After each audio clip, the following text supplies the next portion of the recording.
আপনি যাকে বুকে আগলে আশ্রয় দিচ্ছেন, সেই আপনাকে ভিতর থেকে শেষ করে দিচ্ছে না তো? এই সজিনা গাছটার দিকে তাকান।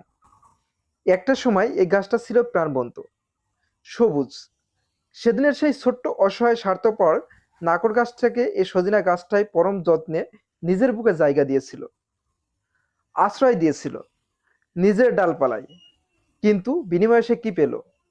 যাকে সে আশ্রয় দিল, সেই নাকর গাছটাই আজ সজিনা গাছটার সব রস, সব জীবন শক্তি শুষে নিয়ে তাকে মৃত বানিয়ে দিল। সজিনা গাছটা আজ নিঃশেষের পথে। পরগাছাটা তাকে মেরে ফেলে নিজে বুক ফুলিয়ে বেঁচে আছে, বড় হয়ে উঠছে। ঠিক এই গাছের মতোই আমাদের সমাজেও এমন কিছু মানুষ আছে, যারা আপনার চরম বিপদে অসহায়ত্বের সুযোগ নিয়ে আপনার বুকে ঠাঁই নিবে। আপনার দয়া, আপনার ভালোবাসার আপনার উপর ভর করে তারা একদিন ঠিকই উপরে উঠে যাবে। আর সেদিন তাদের নিজেদের স্বার্থ ফুরিয়ে যাবে, কিন্তু তারা নিজেদের পায়ে দাঁড়িয়ে যাবে।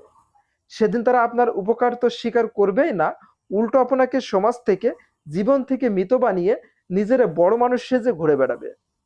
পরগাছা চিনে রাখুন, তা সে প্রকৃতির হোক কিংবা